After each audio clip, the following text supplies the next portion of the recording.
जाम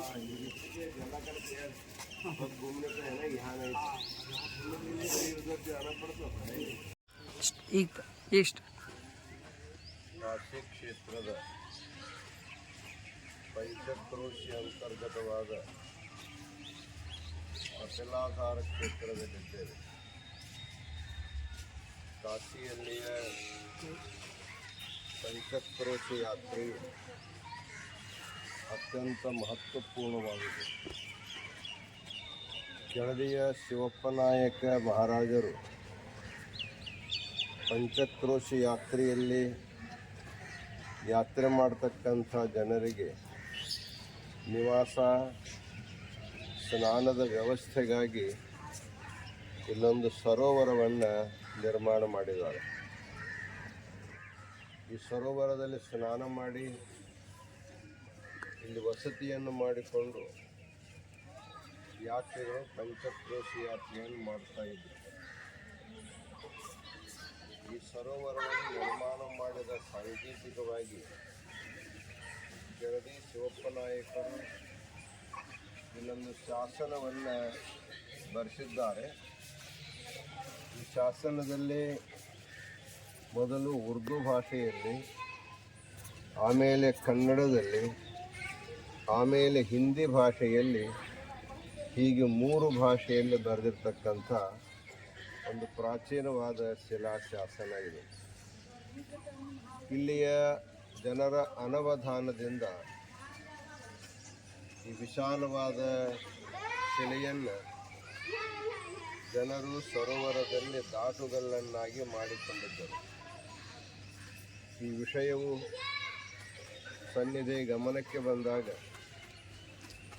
ನಮ್ಮ ಪೀಠದ ವ್ಯವಸ್ಥಾಪಕರಾದ ಶಿವಾನಂದ ಹಿರೇಮಠ್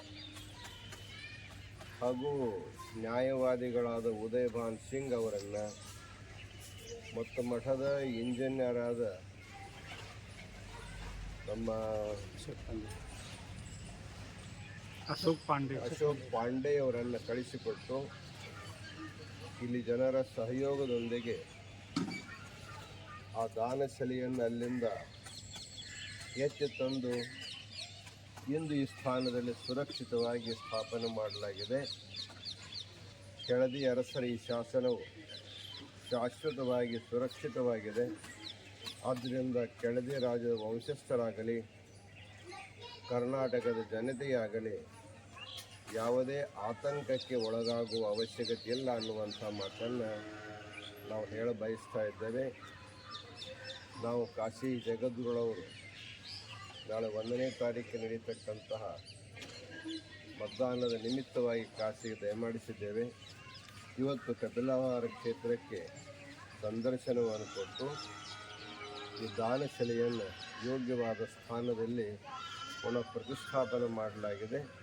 ಆದ್ದರಿಂದ ಪ್ರತಿಯೊಬ್ಬರೂ ಇದನ್ನು ನೋಡಿ ಸಮಾಧಾನ ಪಟ್ಟುಕೊಳ್ಳಬೇಕನ್ನುವಂಥ ಒಂದು ಸಂದೇಶವನ್ನು ಈ ಸಂದರ್ಭದಲ್ಲಿ ಕೊಡ್ತಾ ಇದ್ದೇವೆ.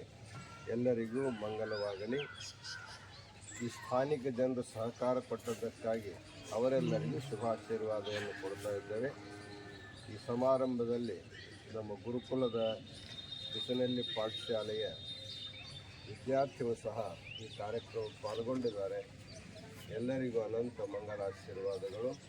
ಕಾಶಿಯ ಯಾತ್ರೆಗೆ ಬಂದಂತಹ ಕರ್ನಾಟಕದ ಜನತೆ ಪಂಚಕ್ರೋಶಿ ಯಾತ್ರೆಯಲ್ಲಿ ಬಂದು ಈ ಕಪಿಲಾಧಾರ ಸರೋವರದಲ್ಲಿ ಸ್ನಾನ ಮಾಡಿ ರಾಜರು ಮಾಡಿರ್ತಕ್ಕಂಥ ಸೇವೆಯನ್ನು ಸದಾ ಸ್ಮರಿಸಬೇಕನ್ನುವಂಥ ಮಾತನ್ನು ಕೂಡ ಇಲ್ಲಿ ತಿಳಿಸ್ತಾ ಇದ್ದೇವೆ.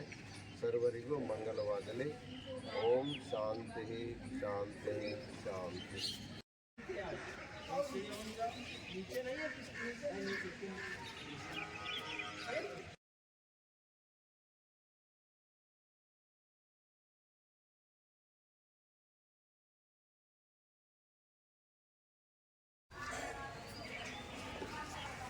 पिछले में पहली बार